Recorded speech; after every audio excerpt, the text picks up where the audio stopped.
तो अब हुआ क्या, अब इंटरेस्ट अक्रूड, अब हमारा इनकम मतलब एंट्री क्या होगी, interest accrued account debit to income and expenditure account. तो ये क्या हो जाएगा मेरे पास, ये क्या हो जाएगा अगर आप देख पा रहे हो यहाँ पे, तो this plus this minus this, इतना मेरा इनकम एंड एक्सपेंडिचर में पोस्ट हो जाएगा, ठीक है।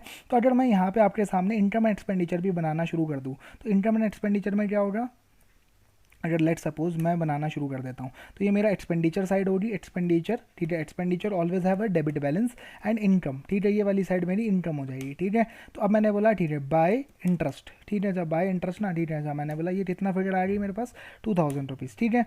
इसी तरीके से मैं क्या करता हूँ, है ना, मैंने अब दूसरा अकाउंट भी बनाना शुरू कर दिया, ये मेरा हो गया। अब मेरे पास, अब मैं बनाता हूँ सब्सक्रिप्शन जैसा अकाउंट, ठीक है। सब्सक्रिप्शन रिसीवेबल बनाया, तो मैंने बोला टू ब्रॉड फॉरवर्ड ना, ठीक है। तो मैंने बोला सब्सक्रिप्शन रिसीवेबल में कितना है, टू ब्रॉड फॉरवर्ड 1263 रुपये, ठीक है। अब मैं देखता हूँ रिसिप्ट एंड पेमेंट में कितना आ रहा है, ठीक है। बाय मतलब रिसिप्ट एंड पेमेंट में अगर मैं सब्सक्रिप्शन में देखता हूँ तो 28,600 रुपये आ रहा है। तो मैंने इसे बोला अगर वहाँ पे टू में आ रहा है तो मतलब क्या हुआ, एंट्री क्या हुई, cash account debit to subscription receivable, ठीक है। तो मैंने बोला सब्सक्रिप्शन रिसीवेबल में क्या आएगा, बाय कैश, तो मैंने बोला बाय रिसिप्ट एंड पेमेंट ना, ठीक है। तो आप जैसे यहाँ पे देखिए, ठीक है, जब मैंने बोला ठीक है बाय रिसिप्ट ना, ठीक है, बाय रिसिप्ट एंड पेमेंट ना, ठीक है, रिसिप्ट एंड पेमेंट, ठीक है, बाय रिसिप्ट एंड पेमेंट, ठीक है, जब by receipt and payment account, ठीक है, ठीक है, अच्छा by receipt and payment account. तो अगर मैं इसे देखूँ तो ये कितना रुपया है, ठीक है, जब बाय रिसिप्ट एंड पेमेंट 28,600, तो अच्छा मैंने बोला ठीक है 28,600 रुपये हो गया, 28,600 रुपये, ठीक है। अच्छा अब मुझे क्वेश्चन में जो बता रखा है कि कैरेट डाउन बैलेंस कितना होना चाहिए, तो मुझे बताया है सब्सक्रिप्शन रिसीवेबल का कैरेट डाउन बैलेंस, जैसा कि आप देख सकते हो कि ये 2016 में, ठीक है, 1575 रुपये होना चाहिए, तो मैंने ये यहाँ पे पोस्ट कर दिया, ठीक है। तो इसका मतलब क्या हुआ, to income and expenditure balance in figure, है ना, और ये मेरे पास आ गया। अब मैंने ये 28,912 क्या किया, ये मैंने इनकम साइड में पोस्ट कर दिया बाय, है ना, बाय सब्सक्रिप्शन, ठीक है, बाय सब्सक्रिप्शन, ठीक है, सब्सक्रिप्शन अकाउंट, ठीक है। ये मेरे पास कहाँ से आई, इसका हर चीज़ का ड्यूअल इफेक्ट देना है आपको, मतलब एक एंट्री से नहीं कंप्लीट होगा। अब जैसे 28,912 है ना, ये आपने देखो, अब कैसे मैं ड्यूअल इफेक्ट का कैसे मतलब कहना चाह रहा हूँ, जैसे ब्रॉड फॉरवर्ड बैलेंस शीट से आया, तो ये फर्स्ट, ये पहला इफेक्ट बैलेंस शीट में था, दूसरा यहाँ पे आ गया, ठीक है। क्रेडिट डाउन यहाँ पे पहली बार आया और दूसरा क्लोजिंग में चल रहा है, तो ड्यूअल इफेक्ट हो गया, ठीक है। और तीसरा क्या था, रिसिप्ट एंड पेमेंट में एक बार 28,600 आ चुका है, तो दूसरा इफेक्ट यहाँ पे आया है, ठीक है। अब इसी तरीके से आप समझो इनकम एक्सपेंडिचर में ये पहली बार आया है, तो आपका ये यहाँ पे चला गया है, ठीक है। तो मतलब ये ड्यूअल, हर चीज़ का ड्यूअल इफेक्ट देना आपको, ठीक है। तो ये सब्सक्रिप्शन रिसीवेबल अकाउंट भी बन चुका है आपका, ठीक है। अब इसी सिमिलर नोट पे हम बनाते हैं प्रीपेड एक्सपेंडिचर अकाउंट, ठीक है। प्रीपेड एक्सपेंडिचर अकाउंट में अगर मैं ब्रॉड फॉरवर्ड देखूँ, ठीक है, तो टू ब्रॉड फॉरवर्ड बैलेंस ना, एसेट साइड है ये सारी, तो इसमें डेबिट बैलेंस आएगा शुरू में हमेशा, ठीक है, 417 रुपये। अब मैंने बोला आप यहाँ पे आइए, ठीक है। अब आप यहाँ पे देखिए सन्ड्री एक्सपेंसेस मैंने पेमेंट करी है, तो पेमेंट की क्या होती है एंट्री, मैंने बोला prepaid expense account debit to bank, है ना, prepaid expense account debit to bank. तो मैंने बोला ये कितनी पेमेंट हुई है, तो मैंने बोला टू रिसिप्ट एंड पेमेंट, यहाँ पे आप क्या कीजिए टू रिसिप्ट एंड पेमेंट, है ना। तो मैंने बोला ठीक है पेमेंट की क्या एंट्री होती है, ठीक है, टू पेमेंट ना, ठीक है। तो मैंने बोला ये कितने की एंट्री हुई है, 10,278, मतलब अगर इधर बाय है तो इधर टू आना चाहिए, है ना। तो अगर टू रिसिप्ट एंड पेमेंट हो गया, तो अब मैंने बोला क्रेडिट डाउन बैलेंस कितना रखना है मुझे, अगर मैं क्वेश्चन की रिक्वायरमेंट देखूँ, तो क्वेश्चन की रिक्वायरमेंट के हिसाब से क्रेडिट डाउन जो बैलेंस है ना वो 620 रुपये है। तो इसका मतलब जो आपका इनकम एंड एक्सपेंडिचर में बुक हुआ, तो बाय, अब ये मतलब क्या हुआ, बाय इनकम एंड एक्सपेंडिचर, मतलब ये क्या है, खर्चा है ना आपका, खर्चा। तो ये क्या हुआ, this plus this minus this, तो ये आपका सेकंड इफेक्ट कहा जाता है इसका इनकम एंड एक्सपेंडिचर में। तो बाय इनकम एंड एक्सपेंडिचर ना, तो मतलब प्रीपेड एक्सपेंडिचर टोटल आपने इतना पे किया था, जिसमें से इतना आपको प्रीपेड था, तो इसका मतलब इतना आपका इनकम एंड एक्सपेंडिचर में जाना चाहिए, तो मतलब बैलेंस इन वगैरह। तो इसे मैंने बोला टू प्रीपेड एक्सपेंडिचर आ गया, प्रीपेड एक्सपेंस से आ गया, या फिर नॉर्मल एक्सपेंस भी आ सकता है, टू प्रीपेड एक्सपेंस ना। तो ये मेरा सन्ड्री एक्सपेंस हो गया ना, अच्छा अल्टीमेटली, है ना। तो आप ये देखिए 10,075 रुपये यहाँ से आ गया, ठीक है। अब इसी सिमिलर नोट पे हम क्या करते हैं, फर्नीचर अकाउंट भी बनाते हैं। फर्नीचर अकाउंट जब हम बनाने लगते हैं, तो फर्नीचर अकाउंट में क्या होता है, फर्नीचर अकाउंट जब हमने बनाया तो टू ब्रॉड फॉरवर्ड बैलेंस कितना है मेरे पास, टू ब्रॉड फॉरवर्ड बैलेंस है मेरे पास 9,600 रुपये। अब आप देखिए कि रिसिप्ट एंड पेमेंट में कोई फर्नीचर की एंट्री दिख रही है आपको, फर्नीचर की तो कोई भी एंट्री नहीं है, तो इसका मतलब ठीक है। अब आप आइए नीचे नोट्स टू अकाउंट में, ठीक है। ये क्या बोलता है, ये जो आपको नोट बोल रहा है, ये बोल रहा है कि the closing value of the furniture and the sports equipment are to be determined after charging depreciation at the rate of 10% and 20% per annum respectively. तो मतलब फर्नीचर पे मुझे डेप्रिसिएशन चार्ज करना है एट द रेट ऑफ 10%। तो bye income and expenditure ना, तो entry क्या होती है, डेप्रिसिएशन अकाउंट डेबिट। डेप्रिसिएशन मतलब क्या हुआ, income and expenditure account debit to furniture, मुझे एसेट कम करना है तो डेप्रिसिएशन, ठीक है। डेप्रिसिएशन क्या हुआ, मतलब इसकी वैल्यू में कमी आई है, ठीक है। कितने परसेंट से कमी आई है, 10% से कमी आई है, ठीक है। तो ये मेरे पास हो गया। तो अब मैंने बोला क्रेडिट डाउन बैलेंस कितना हो गया मेरे पास, तो 9600 माइनस 960 रुपये, तो ये मेरे पास क्रेडिट डाउन बैलेंस हो गया। तो अब मैंने बोला 8 मिनट हो गया। अब ये हमने बैलेंस शीट में भी तो पोस्ट करना है, हम ये बैलेंस शीट में पोस्ट करना तो भूल ही गए। जैसे इंटरेस्ट अक्रूड है तो ये हमने 500 रुपये पोस्ट कर देना है क्लोजिंग बैलेंस शीट में। सब्सक्रिप्शन रिसीवेबल है 1575, हमने क्लोजिंग बैलेंस शीट में पोस्ट कर देना है। अच्छा ठीक है, प्रीपेड एक्सपेंडिचर भी हमने पोस्ट कर दिया और फर्नीचर भी अब हमने पोस्ट कर दिया बैलेंस, है ना, क्रेडिट डाउन बैलेंस 8,640 ना, ठीक है। अब मैंने बोलना, अब हम आते हैं स्पोर्ट्स इक्विपमेंट में ना, ठीक है। स्पोर्ट्स इक्विपमेंट हम अकाउंट बना देते हैं। अच्छा ठीक है ना, अब हम स्पोर्ट्स इक्विपमेंट अकाउंट बना लेते हैं। तो स्पोर्ट्स इक्विपमेंट अकाउंट हमारे पास बन जाएगा 2 मिनट में, ठीक है। अच्छा टू ब्रॉड फॉरवर्ड बैलेंस, ठीक है। अच्छा ठीक है, मैंने बोला ठीक है, कितने रुपए ब्रॉड फॉरवर्ड है बैलेंस में, तो मैंने बोला 7200 रुपये ब्रॉड फॉरवर्ड है ना। अच्छा जी, अब मैंने बोला, अब आप देखिए कोई परचेजेस तो नहीं है स्पोर्ट्स इक्विपमेंट की, तो बिल्कुल है। अगर आप ये देख पा रहे हो तो पेमेंट है ना, तो ये इसका मतलब क्या है, परचेज है। अगर रिसिप्ट होती तो सेल होता, इसका मतलब सेल होता। अगर ये है तो मैंने बोला स्पोर्ट्स इक्विपमेंट 1000 रुपये के मैंने परचेज किया है, इसका मतलब ये होता है, ठीक है। तो इसका मतलब क्या हुआ, स्पोर्ट्स इक्विपमेंट मैंने 1000 रुपये के परचेज किया ना, तो इसका मतलब हो गया टू रिसिप्ट एंड पेमेंट। इतने कितने रुपए से आ गई एंट्री, 1000 रुपये से एंट्री आ गई, ठीक है। तो इसका मतलब मैंने 1000 रुपये का परचेज किया एसेट। अब मैंने बोला डेप्रिसिएशन कितने से लगाना है मुझे, तो मैंने बोला बाय इनकम एंड एक्सपेंडिचर, ठीक है। बाय इनकम एंड एक्सपेंडिचर, लेकिन अब आप अगर क्वेश्चन की रिक्वायरमेंट पढ़ो तो क्वेश्चन की रिक्वायरमेंट ये है कि 20% से डेप्रिसिएशन लगाना है स्पोर्ट्स इक्विपमेंट के ऊपर, 20% से डेप्रिसिएशन लगाना है इंक्लूसिव ऑफ द एडिशन, मतलब एडिशंस के ऊपर भी पूरा डेप्रिसिएशन लगाना है। तो इसका मतलब क्या हुआ, इसका मतलब ये होता है कि 7200 प्लस 1000, ठीक है, 8200 हुआ, है ना। टोटल कितना होता है 8200 इंटू 20%, इतना आपका डेप्रिसिएशन लगा। तो इससे हमारा जो क्रेडिट डाउन बैलेंस आता है वो आ जाता है 7200 माइनस 8640, तो मतलब 6560 मेरा क्लोजिंग बैलेंस आ जाता है। तो अब मैंने ये बोला टू डेप्रीशिएशन ना, टू डेप्रीशिएशन। अब मैंने डेप्रीशिएशन की पुरानी वाली भी एंट्री नहीं अभी पोस्ट करी थी, तो टू डेप्रीशिएशन ना, तो आप ये देखिए 960 रुपये तो ये पोस्ट हो गया सबसे पहले, है ना। और फिर मैंने दूसरा एंट्री क्या दी, टू डेप्रीशिएशन ना, ठीक है, टू डेप्रीशिएशन, ठीक है सर, टू डेप्रीशिएशन, है ना, डेप्रीशिएशन ऑन स्पोर्ट्स रिक्रूटमेंट, ठीक है। तो ये कितना हो गया मेरे पास पोस्ट, ये 1640 रुपये पोस्ट हो गया। तो आपको हर चीज़ का सेकंड इफेक्ट देते हुए चलना है, ठीक है। अब इसी सिमिलर नोट पे अब हम दूसरा लेजर अकाउंट बनाते हैं जिसका नाम है लाइब्रेरी बुक्स, ठीक है। तो अगर अब हम ब्रॉड फॉरवर्ड बैलेंस देखते हैं, ठीक है, ब्रॉड फॉरवर्ड बैलेंस जो आया हमारा वो आता है 5000 रुपये, है ना। और टू रिसिप्ट एंड पेमेंट ना, रिसिप्ट एंड पेमेंट, ठीक है, टू रिसिप्ट एंड पेमेंट, मैंने बोला कितना बैलेंस आता है मेरे पास, टू रिसिप्ट एंड पेमेंट में अगर मैं देखूँ लाइब्रेरी बुक्स मैंने परचेज करी है 1000 रुपये की, तो ये टू रिसिप्ट एंड मतलब ये आउटफ्लो है ना, लाइब्रेरी बुक्स मैंने परचेज करी, ये रिसिप्ट एंड पेमेंट अकाउंट में क्रेडिट आ रहा है। तो मतलब एंट्री क्या हुई, बैंक अकाउंट, मतलब library books account debit to bank account, है ना। तो लाइब्रेरी बुक्स में क्या हुआ, to receipt and payment account, ठीक है।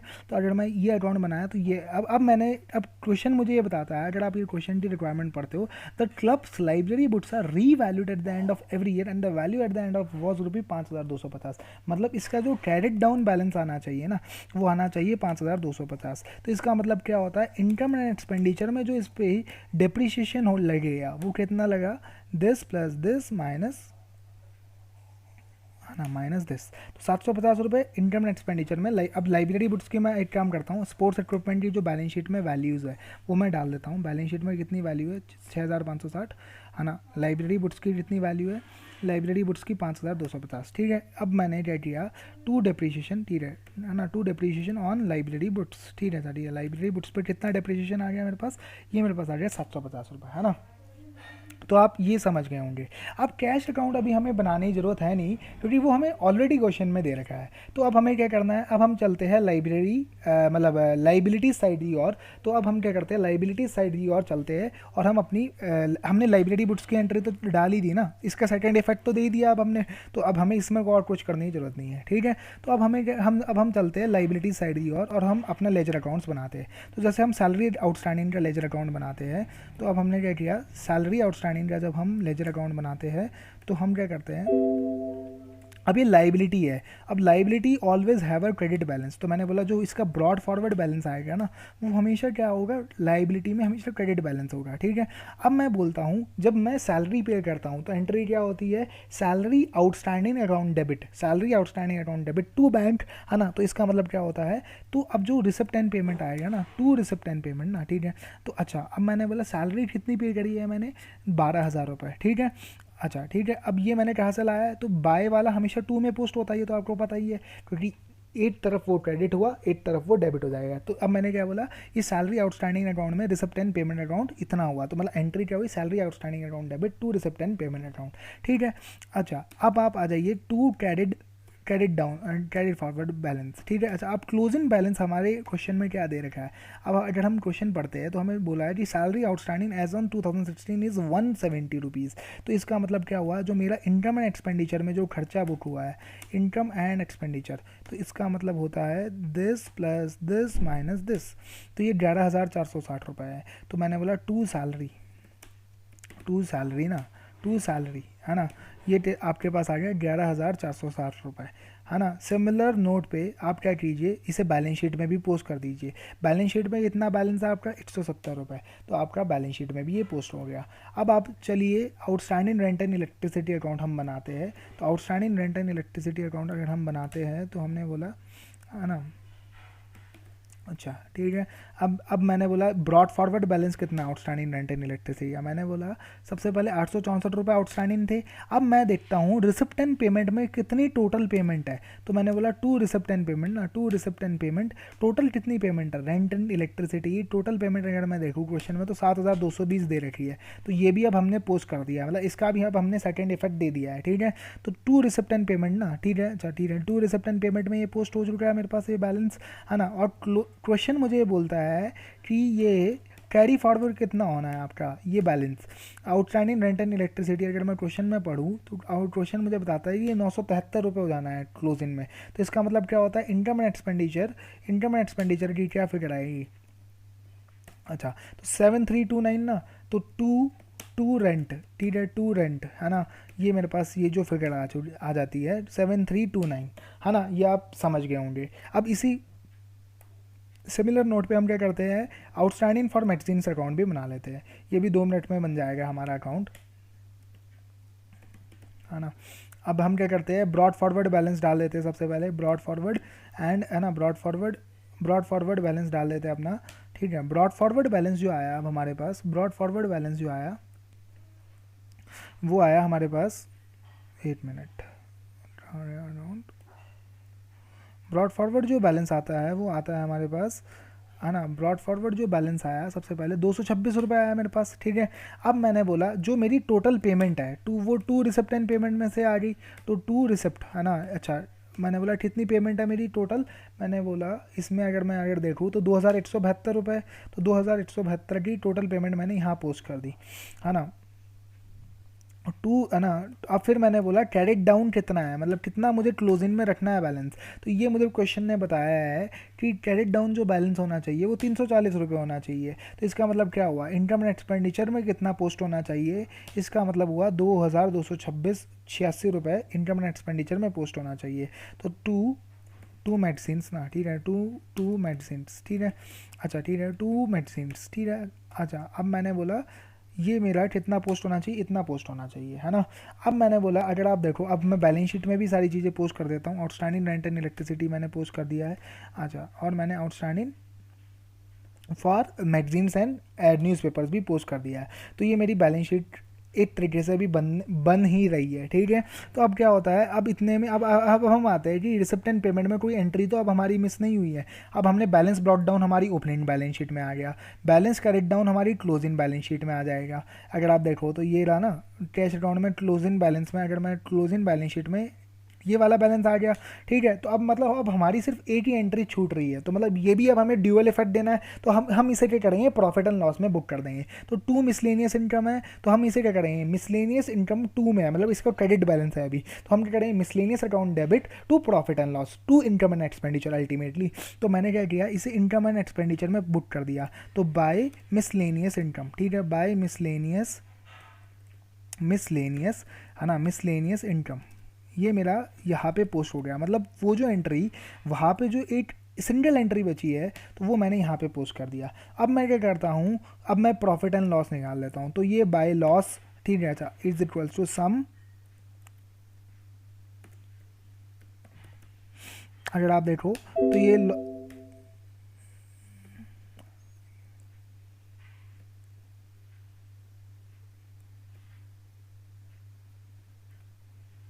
2 मिनट।